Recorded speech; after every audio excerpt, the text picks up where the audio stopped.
Nagar Kurnool parliament పరిధిలో ఎన్నికలు ప్రశాంతంగా జరుగుతున్నాయని ఎన్నికల అధికారి కలెక్టర్ ఉదయ్ కుమార్ అన్నారు. కుటుంబ సభ్యులతో కలిసి జిల్లా కేంద్రంలో ఆయన తన ఓటు హక్కు వేశారు. ఉదయం 11 గంటల వరకు 30% పోలింగ్ నమోదైందని తెలిపారు. 2 పోలింగ్ స్టేషన్లలో వివిధ కారణాలతో పోలింగ్ ఆగిపోగా ఓ చోట సమస్యను పరిష్కరించామని కలెక్టర్ తెలిపారు. ఓటర్లు ఎలాంటి ప్రలోభాలకు లోనవ్వకుండా స్వేచ్ఛగా ఓటు హక్కు వినియోగించుకోవాలంటున్న కలెక్టర్ ఉదయ్ కుమార్తో మా ప్రతినిధి శేఖరాచారి ఫేస్ టు ఫేస్. ఎన్నికల అధికారి కలెక్టర్ ఉదయ్ కుమార్ గారు ఉన్నారు. వారితో మాట్లాడి మరిన్ని విషయాలు తెలుసుకుందాం. సార్ చెప్పండి, పోలింగ్ పర్సెంటేజ్ ఇప్పటి వరకు కూడా ఎంత అయ్యింది, తర్వాత ఎలా నడుస్తుంది మొత్తం కూడా ఓవరాల్గా పార్లమెంట్లో?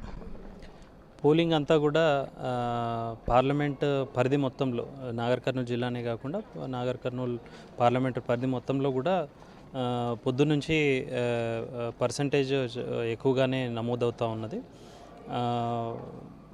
ఎండ తక్కువగా ఉండడము, వాతావరణం అనుకూలించడము అండ్ ప్రజలు కూడా ఓటు హక్కును వినియోగించుకోవాలని ఉద్దేశంతో ఉండడంతో పొద్దునుంచి కూడా సుమారుగా అన్ని పోలింగ్ స్టేషన్స్లోనూ ఎక్కువ మంది క్యూలలో నిలబడి ఓటు హక్కును వినియోగించుకోవడానికి వెయిట్ చేస్తున్నట్టుగా కనిపిస్తూ ఉంది. సుమారుగా 11 గంటల వరకు 30%గా నా ఓటర్ శాతం నమోదై ఉన్నది.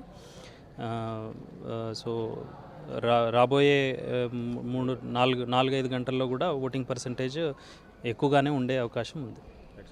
దాంతోపాటుగా ఇక్కడ అమరగిరి, ఇక్కడ చెంచులో విద్యుత్ సక్రమంగా లేదని చెప్పేసి దానిపైన కూడా వాళ్ళు ఓటింగ్ను బహిష్కరించారు. దాన్ని ఎట్లా నివృత్తి చేశారు? ఇప్పుడు అక్కడ పరిస్థితి ఏంటి సార్? అమరగిరిలో ఓటింగ్ రెజ్యూమ్ అయింది. అట్లాగే మైలారంలో కూడా ఒకరిద్దరు ఓటు హక్కును వినియోగించుకున్నట్టుగా మన దృష్టికి వచ్చింది. సో మిగిలిన వాళ్ళు కూడా ఓటింగ్ కంటిన్యూ చేస్తారని అనుకుంటున్నాం. దానికి సంబంధించి వాళ్ళు రేజ్ చేస్తున్న ఇష్యూస్ ఏవైతే ఉన్నాయో వాటన్నిటిని కూడా కన్సర్న్డ్ ఆఫీసర్స్ని అక్కడ పంపించడం జరిగింది. వాటిని వాళ్ళు రిజాల్వ్ చేసే ప్రయత్నం చేస్తూ ఉన్నారు.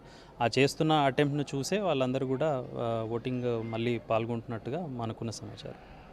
ఎంత ఎక్స్పెక్ట్ చేస్తున్నారు సార్ మా దగ్గర పర్సంటేజ్? మనం లాస్ట్ టైం పార్లమెంటరీ ఎలక్షన్స్లో మనం చూస్తే సుమారుగా 62%కు అటు ఇటుగా ఉండింది లాస్ట్ టైం. డెఫినెట్గా ఈసారి మనం అసెంబ్లీ ఎలక్షన్స్కు నమోదైనటువంటి 83%కి దగ్గరగా వస్తుందని నేను అనుకుంటున్నాను.